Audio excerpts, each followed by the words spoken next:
Hi, welcome to another episode. The story of Elizabeth Holmes and Theranos is one that shook Silicon Valley to its core. It's been told in countless books, podcasts, documentaries, and even Hollywood films. It's the tale of ambition, deception, and ultimately, a spectacular downfall. But what if I told you that, despite it all, Elizabeth Holmes isn't done? Today, in 2025, her name is back in the headlines, and strangely enough, it's not because of a new scandal or a courtroom drama. Instead, it's because Holmes and her partner are once again circling the healthcare technology industry, the very world she was banned from. This episode will explore two sides of the story. First, how Holmes and her partner are finding their way back into biotech.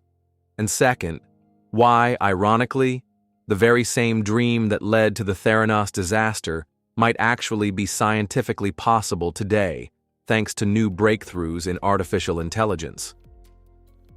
So, let's begin. In case you're unfamiliar, here's a quick recap.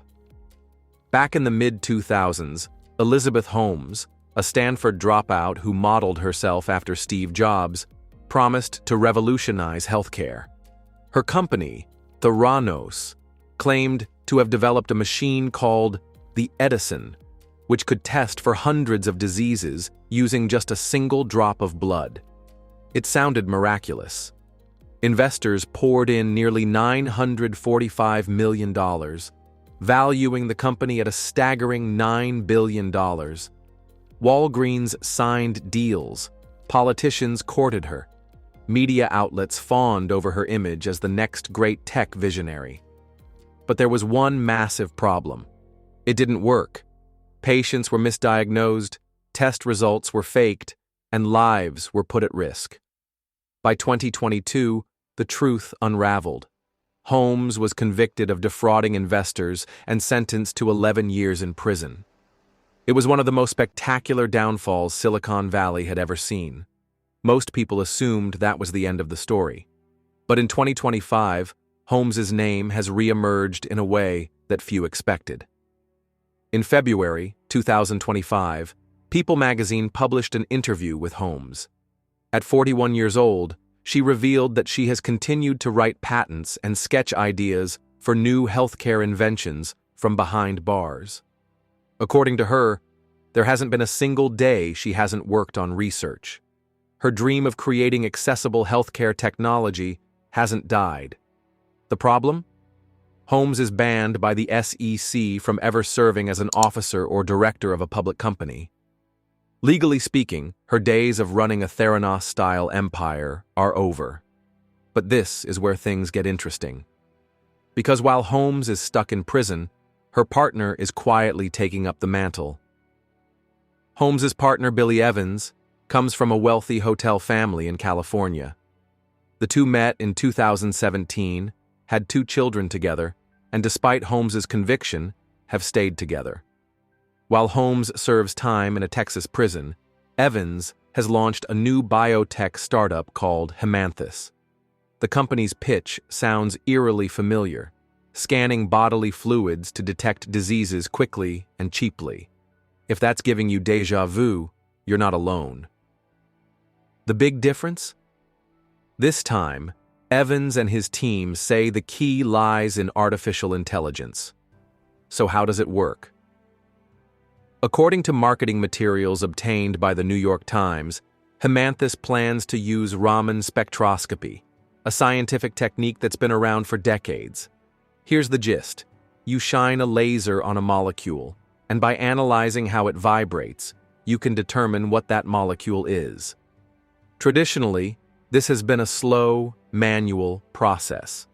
But with AI, things change. Deep learning models can now analyze these molecular patterns in seconds, potentially detecting cancer or infections from a simple blood, saliva, or urine sample. At least on paper, this makes sense. In fact, researchers in both the US and China have already shown that pairing AI with Raman spectroscopy can yield astonishingly accurate results. 99.7% accuracy for detecting melanoma cells in one study, and nearly 98% accuracy for bacterial infections in another. So while the Theranos vision was impossible 15 years ago, technology may finally be catching up. But here's the twist. Hemanthus isn't starting with humans. Instead, they're targeting pets. It turns out that cancer screening for pets is a multi-billion-dollar industry. It's less regulated than human healthcare, and owners are often willing to spend significant amounts to extend their pets' lives. Investment bank Edgemont Partners even described it as a recession-proof business. From there, Evans says the long-term goal is to build a wearable health scanner for humans within the next 3 years, requiring about $70 million in funding.